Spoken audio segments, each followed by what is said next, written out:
Assalamualaikum semuanya, Apri Sulistianingsih di sini masih dengan pembahasan soal UKOM tryout online, kumpulan soal UKOM bidan di channel Apri Sulistianingsih yang part 7 ya. Oke, sebelum kita mulai, mari kita subscribe dan like dulu di video ini buat teman-teman yang belum subscribe untuk membantu channel ini berkembang. Kita ke soal yang nomor 121. Yang ditanya adalah seorang perempuan umur 26 tahun datang ke PMB, baru melahirkan anak 6 minggu yang lalu nih, 6 minggu yang lalu ya. Hasil anamnesisnya dia ibu rumah tangga, menyusui eksklusif, ingin ikut KB dan belum menstruasi gitu. Nah, hasil pemeriksaannya dalam batas normal ya. Nah, dengan seperti ini, metode yang paling tepat pada kasus ini adalah ya dengan metode aminor laktasi. Penggunaan metode aminor laktasi itu dapat mengandalkan karena pemberian ASI secara eksklusif dan dapat diberikan tanpa adanya makanan tambahan untuk aminor laktasinya ya, untuk ASI eksklusif. Nah, mekanisme dari MAL ini bekerja dengan cara menekan terjadinya ovulasi karena pada masa laktasi, hormon prolaktin ini meningkat dan menyebabkan inhibiting hormon gonadotropin yang bisa menyebabkan ovulasi ya, sehingga kadar estrogen itu tinggi dan ovulasi tidak terjadi. Nah, pada saat MAL ini dipakai, dia hanya bisa berguna apabila 6 bulan pertama menyusuinya gitu ya, ASI eksklusif. Tapi nanti kalau udah nggak ASI eksklusif, udah nggak bisa pakai MAL lagi, nanti kita bisa menggunakan metode kontrasepsi yang sesuai. Jadi tapi pada saat ini penggunaan kontrasepsi yang bisa digunakan pada pasien itu adalah metode aminor laktasi. Oke, kita ke soal nomor 122, di mana seorang perempuan umur 30 tahun datang ke PMB ingin menggunakan kontrasepsi. Saat ini memiliki anak terakhir berusia 8 bulan, masih menyusui, klien belum menstruasi, serta memiliki riwayat infeksi radang panggul dan dalam pengobatan TBC. Kontrasepsi apa yang paling tepat pada kasus tersebut? Nah, jawabannya itu adalah penggunaan kondom. Kenapa nggak pakai MAL? Karena sudah 8 bulan, meskipun belum menstruasi tapi tetap masih beresiko. Efektivitasnya akan berkurang karena dia sudah tidak ASI eksklusif lagi ya. Kenapa nggak AKDR? Karena ada riwayat infeksi radang panggul di sini. Kenapa nggak AKBK? Karena penggunaan pengobatan TBC, penggunaan hormonal itu bisa mengurangi efektivitasnya ya. Kenapa kita nggak pakai kalender juga? Karena ada riwayat infeksi radang panggul, jadi biar kita mengurangi kasus IMS pada pasien tersebut itu ya. Oke, kita lanjut ke soal ke 123, di mana seorang perempuan usia 32 tahun datang ke PMB dengan ingin ber-KB, mengatakan baru melahirkan anak kedua 6 bulan yang lalu. Haid 3, saat ini hari ketiga ya. Bayi diberikan ASI gitu ya. Hasil pemeriksaan semuanya dalam batas normal, tapi di sini hasil pemeriksaannya tidak dalam batas normal ya. Di sini ada borderline di mana pasien ini menderita tekanan darah tinggi, ada varises di bagian kanan. Maka kontrasepsi yang paling aman itu penggunanya adalah AKDR. Kenapa? Karena suntik nggak boleh pada pasien varises, dia akan meningkatkan kasus varisesnya, sama dengan implan. Nah, kalau penggunaan kondom itu nggak cocok lagi karena pasien ini sudah umurnya 32 tahun. Harapannya itu penggunaan kontrasepsi yang jangka panjang. Penggunaan pil kontrasepsi juga nggak bisa karena ada varises gitu ya. Oke, itu penjelasannya. Kita ke soal nomor 124. Di soal 124 ini, di mana seorang perempuan usia 29 tahun P2A0 datang ke PMB, keluhan semalam habis berhubungan seksual namun curiga kondomnya bocor. Nah, ibu itu nggak ingin hamil, jadi dia tindakan apa yang paling tepat asuhannya? Itu memberikan morning after pill ya jawabannya. Karena morning after pil itu biasa juga disebut dengan kontrasepsi darurat. Dan kontrasepsi darurat ini bisa efektif sebelum 72 jam. Nah, setelah senggama. Kontrasepsi itu biasanya namanya Postinor 2. Nah, penggunaan kontrasepsi Postinor 2 itu diminum kepada ibu. Nah, yang baru berhubungan seksual tanpa pengaman. Nah, cara kerjanya itu untuk menghambat hasil pembuahan di endometrium serta merangsang pergerakan tuba dan meningkatkan viskositas lapisan rahim sehingga susah untuk diimplantasi ya. Nah, dalam waktu 72 jam. Nah, minum tablet yang kedua 12 jam setelah tablet pertama. Nah, karena klien berhubungan sebelum 24 jam, maka penggunaan pil Postinor ini dapat digunakan dengan baik gitu ya. Oke, kita ke soal nomor 125. Asuhan apa yang paling tepat pada kasus tersebut? Kita jelaskan di seorang perempuan umur 27 tahun, P2A0, datang ke PMB dengan keluhan utama tidak haid sejak 3 bulan lalu. Hasil anamnesis ibu akseptor KB 3 bulan sejak 6 bulan lalu. Ibu khawatir hamil. Nah, padahal setelah di PP tes ya negatif. Yang pasti, ini kita harus menjelaskan efek samping dari penggunaan KB suntik. Kenapa? Karena KB suntik salah satu efek sampingnya itu adalah perubahan perdarahan haid sampai terjadinya amino. Tapi selama PP tesnya itu negatif ya nggak masalah. Terus juga ada yang bilang ini nggak haid, ini berarti nanti darahnya kotor nggak keluar dong. Bukan, itu darahnya bukan nggak keluar, tapi memang endometriumnya tipis dan tidak memproduksi lapisan endometrium yang untuk dikeluarkan, makanya tidak menstruasi gitu ya. Oke, kita ke soal yang nomor 126, di mana seorang perempuan umur 35 tahun, P3A0, kala 4 persalinan di PMB. Hasil anamnesis ingin ikut KB AKDR. Hasil pemeriksaan semuanya dalam batas normal ya, plasentanya lahir lengkap. Kapan sih penggunaan pemasangan KB AKDR ini dilakukan? Jawaban yang paling tepat itu adalah 10 menit setelah plasenta lahir ya. Penggunaan pemasangan KB AKDR itu 10 menit setelah plasenta lahir. Ini kita pakai buku pedoman penggunaan kontrasepsi pasca persalinan. Jadi 10 menit ya. Penggunaan 10 menit ini karena insersi atau tingkat ekspulsi kejadiannya itu lebih rendah bila dibandingkan kalau dia lebih dari 10 menit. Jadi ekspulsinya lebih sering gitu ya. Nah, tapi kalau udah lebih dari 48 jam nggak direkomendasikan karena bisa menyebabkan ekspulsi lebih tinggi, perforasi pada uterus juga lebih tinggi. Nah, kalau enggak ya udah nanti lebih dari 4 minggu aja pasca persalinan. Paling aman sih setelah 6 minggu pasca persalinan bisa penggunaan IUD ya. Kita menggunakan itu. Oke, kita lanjut ke soal nomor 127, di mana seorang bidan desa sedang memberikan penyuluhan tentang akseptor calon KB AKDR dan AKDK. Setelah 1 minggu ke depan, puskesmas akan mengadakan program safari KB AKDR dan AKDK. Peran bidan pada kasus ini adalah perannya adalah fasilitator. Kenapa enggak advokasi? Advokasi itu untuk kasus-kasus seperti adanya pelanggaran HAM, terus dia woman empowering ya, dimana perempuan itu hak-haknya tertindas, atau misalnya pada kasus-kasus perkosaan kayak gitu ya. Nah, kalau pelayanan itu pas nanti melakukan AKDR-nya. Pendidikan kan dia bukan si A ya. Di sini role model dia tidak menunjukkan role model. Oke. Kita lanjut ke soal nomor 128, di mana seorang perempuan umur 40 tahun, P2A0, datang ke puskesmas dengan keluhan mengeluarkan darah banyak setelah berhubungan seksual. Aduh, hasil anamnesisnya suami sering bekerja di luar kota. Nah, kalau seperti ini, jenis pemeriksaan penunjangnya adalah yang paling tepat. Kalau dia datangnya ke puskesmas, kita bisa pakai menggunakan IVA test ya. Sebenarnya saya lebih mudah banget ini di soalnya, yaitu IVA test.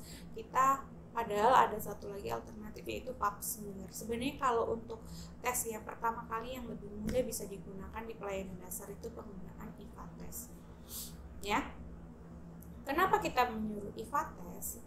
karena kita curiga kanker leher rahim atau kanker serviks. Nah, itu bisa dilihat dari pengeluaran darah setelah berhubungan seksual. Itu salah satu tanda gejala dari kanker serviks. Penggunaan IVA test ya. Pemeriksaannya gampang, hanya menggunakan asam cuka 3-5% dengan spekulo, terus dilihat dengan mata telanjang. Pemeriksaan ini juga alatnya sederhana, hanya menggunakan spekulum, asam asetat, dan swab lidi ya. Hasil pemeriksaannya ya, cara pemeriksaannya itu perempuannya harus dalam posisi litotomi, pasang spekulum, oleskan serviks dengan swab lidi yang dibasahi asam asetat dengan penerangan yang cukup. Lihat kondisi serviks gitu ya. Oke. Nah, ini dikatakan normal kalau dia kelihatan licin, merah muda, bentuknya masih wow lah gitulah, masih cantik gitu ya. Adanya infeksi ya, kalau ada putih-putih flor albus gitu, putih-putih gitu, flor ada kayak polip, terus ada kemerahan gitu. Nah, positif IVA kalau dia itu ada plak warnanya putih, bercak putih. Nah, kalau kanker itu ada bermakol. Nah, kenapa kadang kita bisa bilang apakah yang namanya positif IVA itu pasti positif kanker? Ya karena kadang kalau baru kanker stadium 1, stadium 2 itu nggak terlalu terlihat, atau pada tahap lesi prakanker. Jadi dia baru kelihatan positif dulu. Tapi nanti setelah di sini nanti dicek lagi pakai pap smear untuk melihat bagaimana kondisi. Tapi kalau begitu dilihat langsung kelihatan seperti ada bermakol, berdarah-darah, itu sudah pasti itu adalah kanker leher rahim gitu ya. Semoga kita dijauhkan dari penyakit kanker leher rahim.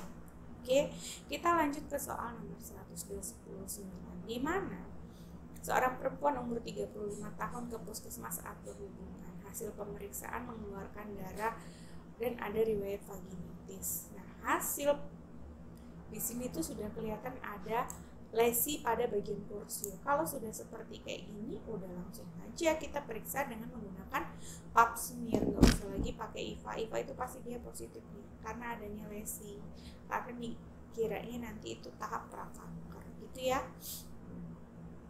Penggunaan untuk pap smear ya untuk deteksi dini kanker serviks. Nah, kanker serviks itu penyebabnya adalah human papillomavirus. Papillomavirus, dan ini digunakan untuk screening pada kanker serviks gitu ya. Kita ke soal nomor 130, di mana pasangan suami istri datang dengan alasan ingin punya anak kedua. Hasil anamnesis, anak pertama usia 8 tahun, udah lepas KB nih 3 tahun, rutin berhubungan seksual tapi nggak punya anak juga. Maka diagnosis yang paling tepat itu adalah infertilitas sekunder gitu ya.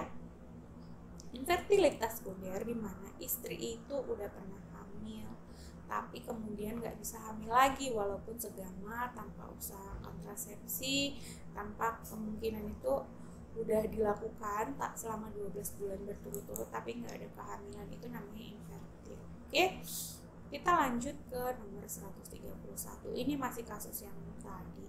Asuhan yang tepat apa? Nah, asuhan yang paling tepat itu adalah dengan melakukan kolaborasi. Karena biasanya infertilitas sekunder ini penyebabnya banyak. Dimulai dari adanya penyumbatan pada tuba, atau masalah pada PCOS, atau dia masalah pada ovumnya gitu ya, dan itu biasanya hanya diobati oleh dokter SPOG gitu. Oke. Kita lanjut ke nomor 132, di mana seorang perempuan umur 30 tahun datang dengan mengeluarkan anak putih dari kemaluan. Jadi ini bukan keputihan gitu loh. Dia kalau keputihan kan beda ya. Nah, hasilnya gatal di daerah vagina, keluar cairan warna putih kehijauan. Nah, hasil dari pemeriksaan ini ada cairan pus putih. Diagnosisnya apa? Jelas jawabannya adalah gonore. Kalau ada cairan putih kental gitu ya, berbentuk itu adalah pus, itu namanya gonore. Tapi kalau dia bentuknya itu keputihan, dia seperti cairan jernih keputihan gitu, warnanya putih, dia itu bukan nanah lah gitu ya, kita sebut itu adalah flor albus gitu ya. Kalau herpes itu beda lagi di sini. Kalau sipilis itu bedanya di sini, dia penyebabnya treponema pallidum. Nah, dia ada luka, dia nggak nyeri, batasnya tegas, pembesaran di daerah kelenjar getah bening. Kalau Escherichia gonorrhoeae itu penyebab dari penyakit gonore ya, ada cairan pus putih. Kalau toxoplasmosis ini 3 penyebab ini ya, TORS. Nah, herpes itu dia bisanya merah, jelas batasnya, dia warnanya perih sekali gitu ya. Kalau flor albus penyebabnya adalah Candida albicans yang menyebabkan keputihan. Oke, selanjutnya kita ke soal nomor 133, di mana seorang perempuan umur 20 tahun datang ke PMB dengan keluhan payudara kiri terdapat benjolan. Nah, hasil pemeriksaannya, palpasi payudaranya ada benjolan tidak menetap, berpindah-pindah tempat dan nyeri tekan. Nah, tindakan apa yang paling tepat? Ya udah, suruh aja perempuan itu untuk melakukan pemeriksaan lebih lanjut untuk mamografi ya. Nah, biasanya kalau kasus yang seperti ini nih, kasusnya adalah fibroadenoma, tapi kita harus memastikan dulu ya. Nggak usah sadari lagi karena kan memang hasil pemeriksaannya sudah besar gitu ya. Nah, itu menganjurkan mamografi itu kita harus kerja sama dengan DSLG. Oke, kita lanjut ke soal nomor 134, di mana ada seorang pria umur 20 tahun datang dengan keluhan rasa panas nyeri waktu buang air kecil, hasil anamnesis pada saat keluar BAK, keluar cairan nanah kuning kehijauan. Nah, itu kental putih seperti susu. Nah, kita lihat itu artinya dia menderita gonore atau gonorrhea, yaitu ya, apa yang harus dilakukan? Kita rujuk ke rumah sakit karena bidan itu nggak punya ranah untuk patologis, bidan ranahnya adalah fisiologis. Oke, kita lanjut ke soal nomor 135, di mana seorang perempuan umur 30 tahun datang dengan keluhan utama payudara kiri ada benjolan, makin lama makin besar, nggak bisa digerakkan dan sakit. Diagnosisnya itu adalah ya kanker payudara gitu ya. Kanker payudara di sini bedanya, kalau mastitis itu memang bengkak merah, tapi biasanya karena adanya bendungan, ada infeksi gitu ya. Kalau limfoma itu seperti adanya lemak di bawah kulit gitu ya, nggak sakit, nggak bisa digerakin tapi nggak sakit gitu. Kalau kanker payudara itu benjolan makin lama besar, ada di bawah kulit, sulit digerakkan, mirip kayak limfoma tapi dia sakit. Kalau kista sarkoma phyllodes itu fibroadenoma yang menyebar ke seluruh bagian payudara. Kalau fibroadenoma itu ada benjolan, kenyal, padat, tidak sakit dan bisa digerakkan gitu ya. Oke, kita lanjut ke soal nomor 136. Di sini jawabannya seorang perempuan umur 45 tahun dengan keluhan utama sudah 7 bulan tidak haid. Ini tidak teratur ya. 2 bulan ini sudah nggak menstruasi, tidak ada masa payudara, semuanya normal. Ya, jawabannya kalau dilihat dari diagnosis sudah tahu ini adalah klimakterium gitu ya. Kita nggak bisa bilang menopause karena menopause itu tandanya nggak menstruasi selama 1 tahun berturut-turut gitu ya. Kita langsung tahu nih jawabannya klimakterium nih. Ya, kalau pas menopause ya udah selesai menopause-nya. Kalau senium itu sudah lansia, yaitu pada umur 60 tahun ke atas. Oke, kita lanjut ke kasus yang nomor 137, di mana seorang perempuan umur 49 tahun ke puskesmas dengan keluhan utama menstruasi tidak teratur. Hasil anamnesis, klien merasakan mudah marah, panas gitu ya di wajahnya, terutama pada malam hari. Nah, tidak ada masalah. Nah, paling penyebabnya ini apa? Penyebab utamanya itu adalah karena adanya penurunan hormon estrogen dan progesteron yang menghambat proses FSH dan LH gitu ya. Itu ya di sini ovarium yang menua menyebut menyebabkan folikel degrad berkurang dikarenakan adanya penurunan estrogen dan progesteron. Oke, kita lanjut ke soal nomor 138, di mana seorang perempuan umur 49 tahun P2A0 datang ke puskesmas dengan keluhan utama panas di wajah pada malam hari. Sudah tahu masalahnya apa? Pasti jawabannya adalah hot flashes. Jadi kalau panas di wajah semburat tiba-tiba itu namanya hot flashes. Beda sama kayak hot burn. Hot burn itu kalau dia panas itu di bagian lambung gitu ya. Kalau ini tuh dia di wajah dan di leher terus di dada gitu panas gitu. Sumuk nah, gitu ya. Oke. Kita lanjut ke soal nomor 139, di mana seorang perempuan berumur 49 tahun dengan keluhan sakit setiap berhubungan seksual dengan suaminya. Hasilnya vaginanya dia rasa kering, susah foreplay. Foreplay itu seperti pemanasan gitu.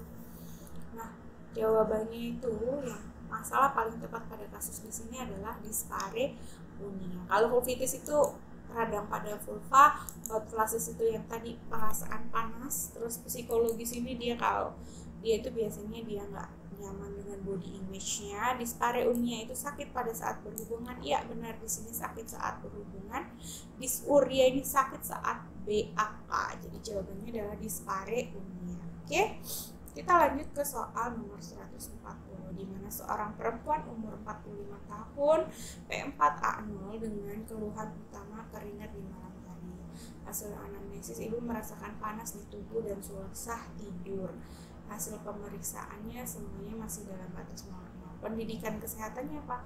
Ya kalau panas di malam hari sebaiknya kita menggunakan pakaian yang menyerap keringat gitu ya. Kita nggak ajari dia untuk terapi hormonal karena dia tidak ada keinginan untuk terapi hormonal. Sebenarnya kita juga bisa menggunakan terapi hormonal, tapi kalau untuk pakaian panas dan keringatnya itu caranya adalah dengan mengganti pakaian yang menyerap keringat. Oke, itu aja untuk part 7 hari ini. Jangan lupa like, comment, share, dan subscribe ke channel ini ya buat kalian. Dadah, assalamualaikum warahmatullahi wabarakatuh.